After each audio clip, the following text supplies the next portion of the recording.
Let's take a step back. The meeting in Anchorage was supposed to resolve several issues. There is Trump's scenario, which, in my opinion, Putin partially intercepted and used to achieve his own goals. What goals did he achieve? To buy time in order to continue the war as such, while avoiding immediate sanctions here and now. And of course, he's ready to keep playing, including by imitating a negotiations process. On the other hand, Trump is clearly interested in reaching some kind of understanding about the end of this war. And within this scenario, a meeting at the level of Putin and the president of Ukraine, Zelenskyy. The purpose of such a meeting would be to finally put political issues on the table and discuss them openly.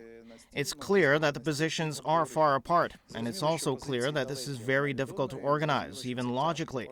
Once again, Putin is interested in avoiding a ceasefire. He wants the war to continue and the negotiation process to be long and drawn out. He may even agree to direct talks with the president of Ukraine, but within such direct talks, this could turn into a lengthy conversation about why Russia wages aggression and why Russia attacked and so on. To sum up briefly, Ukraine is ready for a bilateral or multilateral format of negotiations with Putin. Ukraine clearly understands which fundamental issues must be discussed and what needs to be on the table. The United States is the negotiation logistics partner and organizer of the process. They're actively working on this today. Moreover, the White House has an official position that Putin promised such a meeting and that he agreed to a meeting with Zelenskyy. And the third component, Russia, in my view, Russia will drag out time and imitate negotiations, even at the level of Putin, because Russia doesn't want to end this war. And once again, we return to the same starting point. Without pressure on Russia, without proper sanctions, nothing will happen.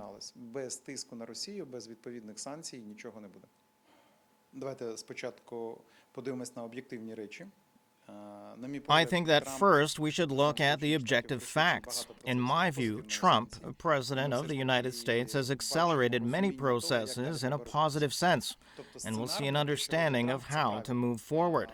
In other words, the scenario of what Trump is doing is correct. The European countries have joined this. They say, fine, we need to sit at the negotiating table, talk at the level of leaders, well, at the level of the president of Ukraine and Putin, and accordingly then continue working on tactics or strategy for further actions. This is the correct strategy. The only question is that Putin is interested in delaying negotiations as much as possible. For him, a meeting with the president of China, Xi Jinping, is fundamental, because today Russia is not a fully sovereign state. As paradoxical as it may sound, Russia today is absolutely dependent, not only economically, but also politically, in the global political sense, on China's position. And Putin wants to coordinate something there, for example, with the leader of the People's Republic of China. That's why Putin will want to postpone the negotiations. Trump, in turn, states that we've agreed to hold these talks on a bilateral format as quickly as possible. The logistics of the process are handled by the American side. I think we can expect fairly quick decisions if Putin is at least ready to imitate a meeting. But here we need to talk about something else. The question is what the agenda will be in the negotiation process. Because what Russia is declaring today is unrealistic. It hits and breaks international law as a concept, as a structure. And it's clear that the Russian Federation, without certain pressure on it, will insist on its right to attack any territory if it believes that risks are being generated for it. Any European country, according to the Russian Federation, can generate risks. The Russian Federation will always say, look, we're being provoked. We want to attack and we will have legitimate rights, because international law will be nullified. And that's why I think we need to approach once again the concept of the proper agenda in negotiations. That is, not only organizational questions, but also the content. What needs to be discussed?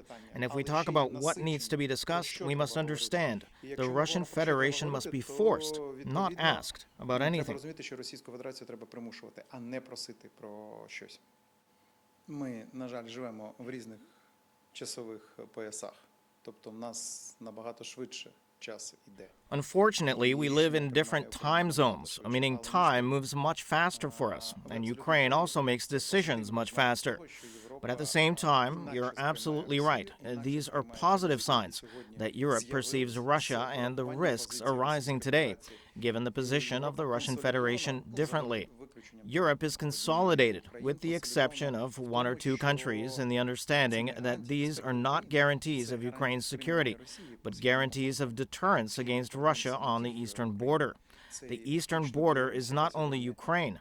It also includes practically Belarus, which today is effectively occupied by the Russian Federation. And it also includes the Baltic countries, Finland, and Norway.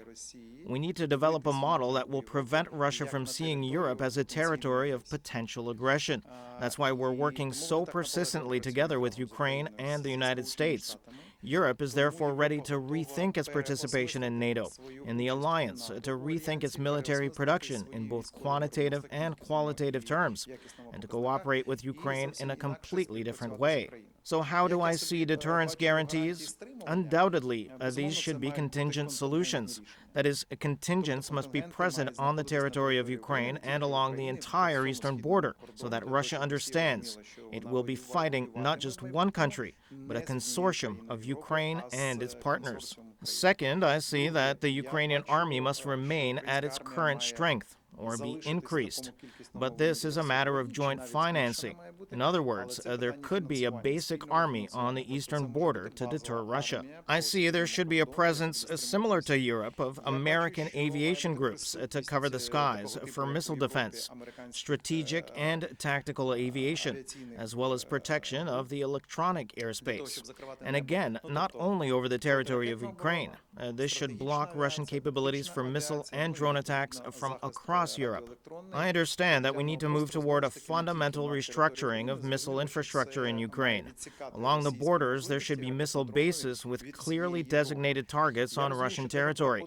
Russia must understand, in the event of an attack on any country, it will receive a large number of retaliatory strikes. And this is now being discussed at various levels in Britain, France, Germany, regarding contingents. Mr. Merz says that Germany is open to international discussion. I understand these are complex discussions. We see the initiative of Italian Prime Minister Giorgia Meloni. It may be possible to use an analog of NATO's Article 5 in some form for Ukraine. But Article 5 is not operational. It's consultative in nature. I believe that now, when it's clear that Russia can only be a subject through war, there's war, Russia is a subject, it exerts influence. It's invited to the table, it decides something. Without war, it's not a subject. First, Russia has internal conflicts. Second, it's not a subject. I emphasize that it's economically dependent on China. Accordingly, it's necessary to build a different European security architecture. For Ukraine, this will look like a prototype of a new security system, which will make large-scale military actions by countries like Russia on the European continent impossible. President Zelenskyy is truly flexible. For him, the meeting itself is important to establish a position. He's psychologically and practically ready. He has arguments based on international law. He'll definitely not be interested in the alternative history that Putin likes to tell, because he views the world differently. Putin had no countries except Russia before 1991. Nothing else existed. It's difficult to discuss real issues with such a person. However, the president of Ukraine is ready for any meeting, anywhere, organized by the appropriate body. It could be anything, but the real issue lies elsewhere. It's about Putin's fears. He's afraid that something might go wrong, and that it won't be his platform, that he'll lack control and guarantees. That's why he'll carefully surround the meeting with stringent security parameters. For Putin, it's important to receive guarantees that he can arrive and leave without any legal problems.